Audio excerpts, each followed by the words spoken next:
Hi everyone, this is Alka Kumari and this is my first YouTube video.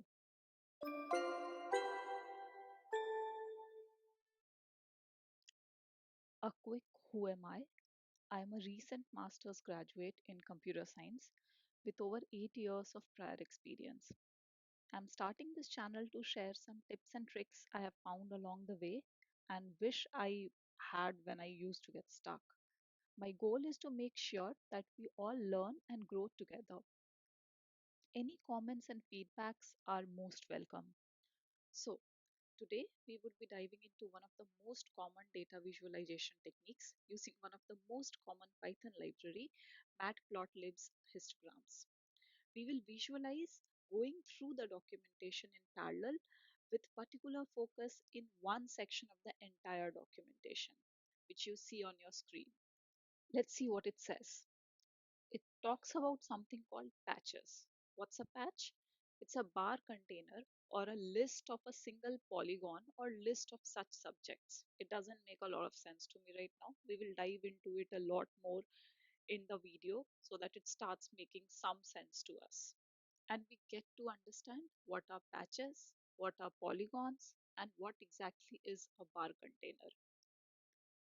I have also tried to divide the whole video into chapters.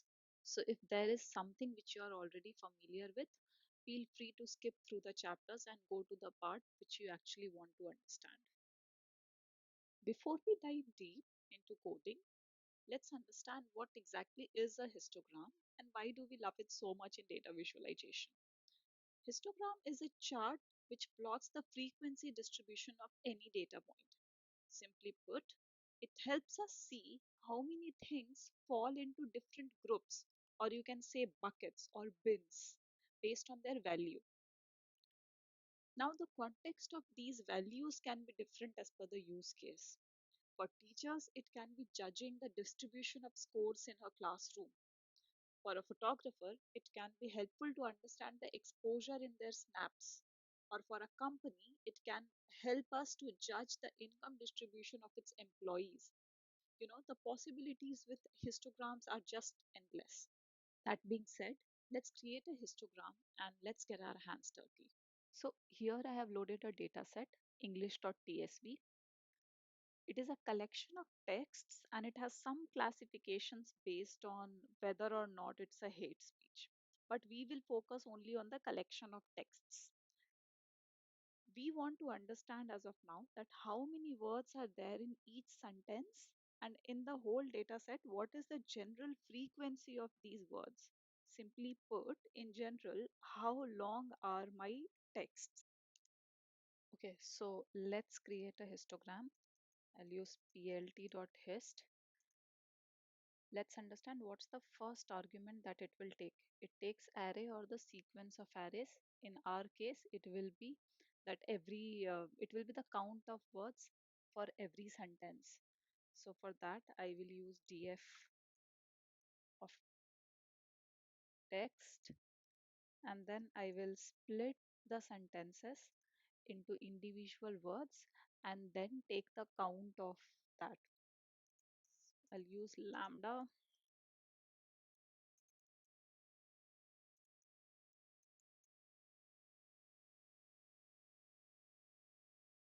and this will give me a basic histogram. Now, this doesn't tell us a lot about the data, but we can tell about the data set that most of the sentences have the word count range here in between 10 to let's say 25 or 30. And let's make this graph a little more pretty. Let's give it a nice title. So lt dot subtitle will give it a super title.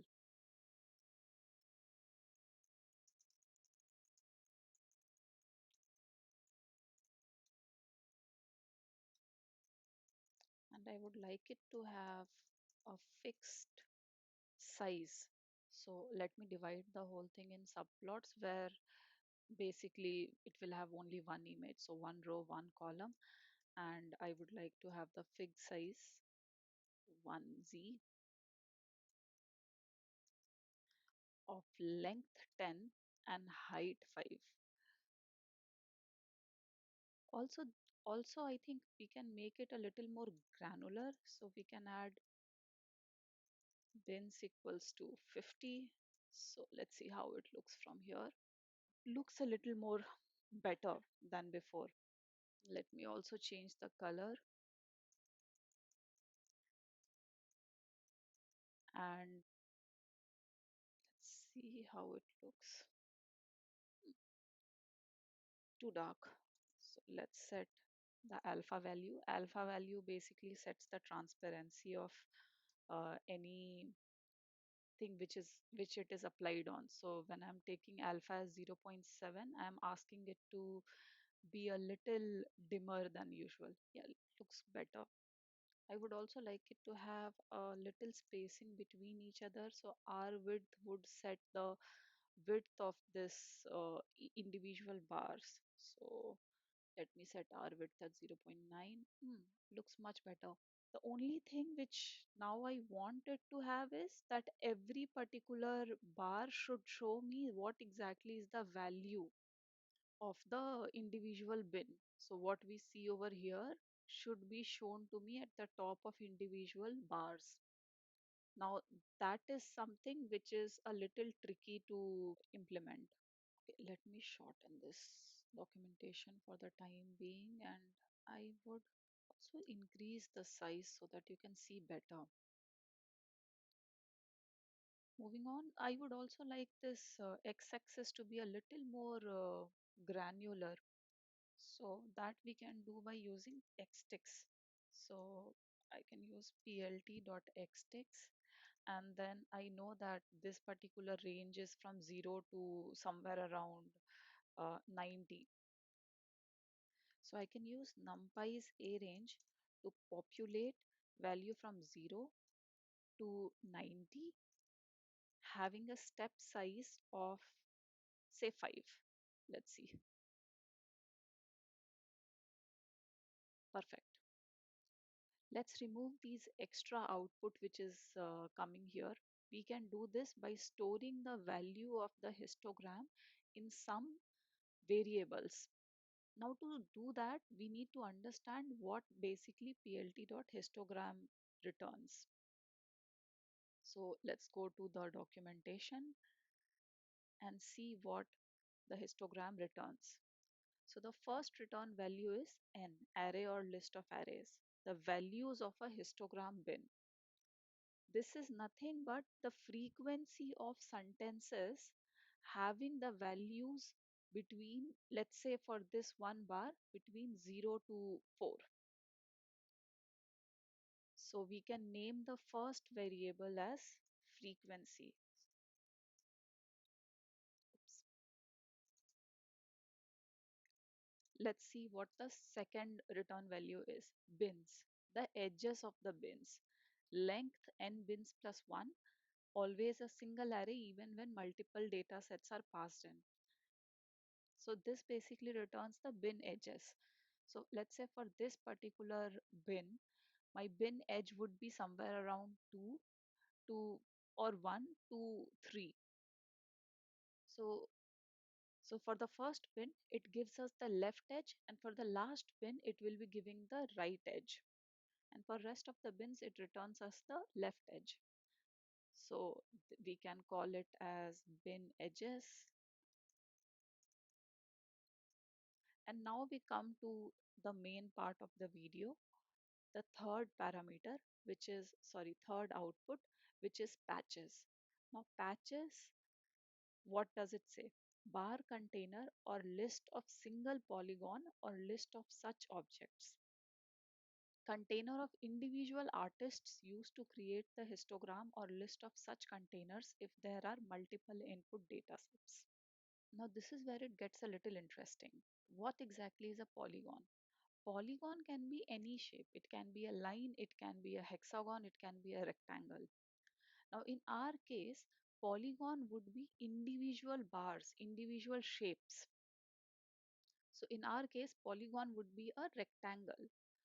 So a list of single polygon or list of such objects. So basically patches is nothing but the list of bar elements. Now, where are my patches stored? It's stored in the bar container. Let's read this documentation again. Patches is a bar container or list of single polygon or list of such objects. These three type of values, bar container, list of single polygon or list of such objects, are returned in three different scenarios. When we have only one bin, imagine there are not 50 bins here, there is only one bin. Then a list of single polygon would be returned to us. This means that there is just one shape being drawn and representing, and that shape represents all the data in that one bin. When we have a typical histogram like you see on the screen, the patches are stored as a list of polygons, which is list of such objects. And each polygon in this list represents one bar, individual bars. Now let's say we have a scenario where multiple histograms are overlaid on each other. Say we are comparing different data sets. The patches then are stored in the bar container. The bar container holds all the bars from each histogram. Now, if you're curious about how overlapping histograms work and you want to dive deeper into the inner workings of a bar container, let me know in the comments below. I would be happy to make a video on that. Let's now finally put a variable name for the third value which is returned. We can name it as patches. And finally, I'll do a plt dot show, and I have a figure, a cleaner image. Now I also want to see the frequency of each bin on top of each bar. That is something which we can attain by plt.barLabel. plt.barLabel, it requires the bar container, which is nothing but patches. Let's see, we have it there. But these labels are a little bit big, so we can basically decrease the font size and let's make it 10. Hmm. Let's go a little smaller. Let's see if this helps.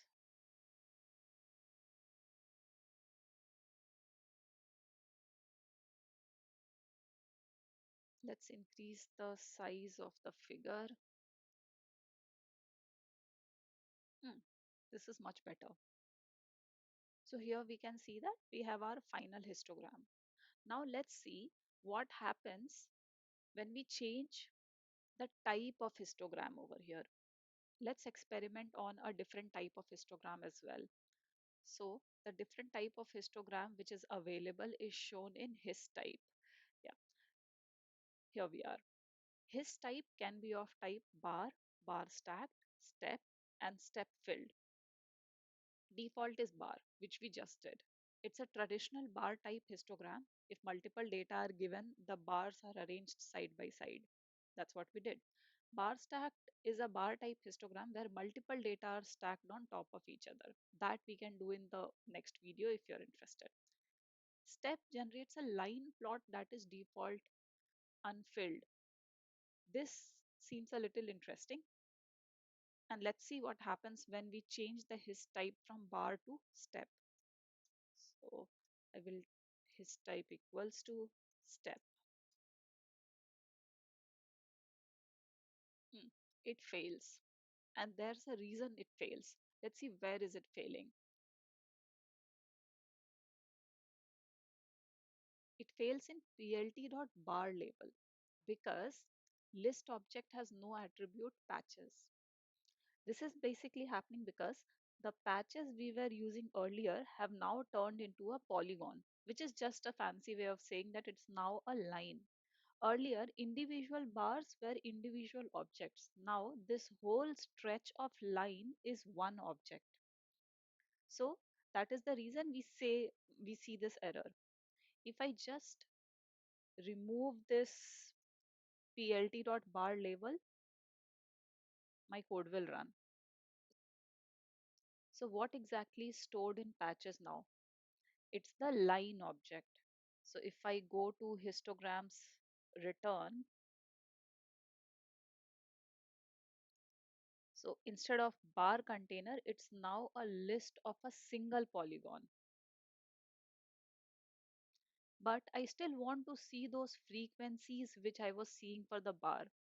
Now, because I don't have individual bar objects, I have one single line. I will have to manually label each and every, I should say, hill or plateau. We can also call it as steps. Let's call it steps. Now, as I need a little more control over the graph, I'll use access object. So for that, I will first store the subplot in figure and access,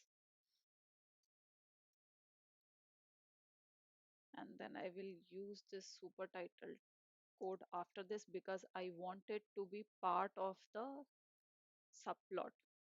Also, histogram I will populate using access method, and then I'll go and go on and start forming the loop.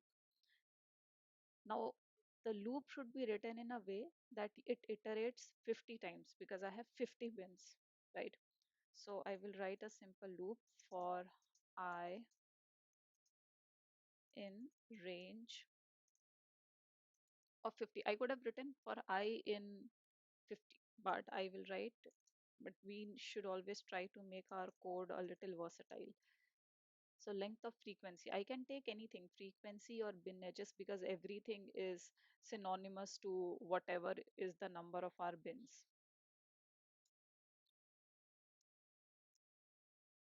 Now I want to place the label in the middle of every step. So for that, I will have to take bin edges left, bin edges right point, and then divide it by 2. So I will calculate the bin center as bin edges of I plus bin edges of I plus 1. Let me put it in a bracket, divided by 2.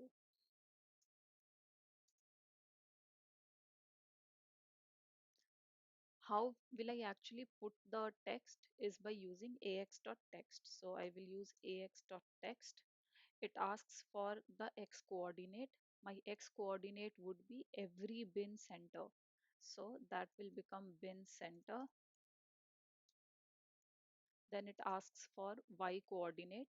Y coordinate would be the frequency, exact frequency of every bin. So I can write it as frequency. But if I put frequency here, my steps would be populated exactly here, which I don't want.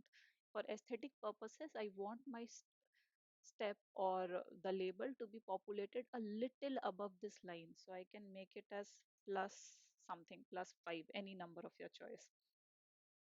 And then I want to populate what exactly I want to write, right? So I I want to write the exact frequency. So I'll convert the, yeah, it's correct.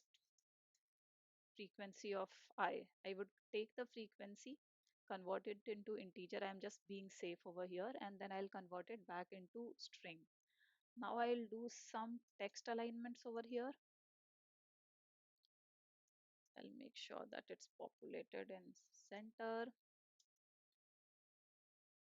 and bottom, and I want to keep the font size as before. Before I kept it at 8, so I'll again keep it as 8, and this should work. It failed where only size minus 1 arrays can be converted to Python scalars. Ah,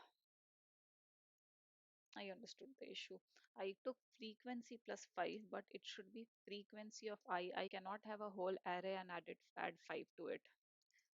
Okay, this should run. Perfect. So a little extra effort, but now we have got a label step histogram that looks just as good as the bar one. This brings us to the end of our video. Thank you so much for sticking with me. I hope this video helped clear up some of the confusion around Matplotlib's histogram. If you found this helpful, give me a thumbs up and please subscribe. Thank you.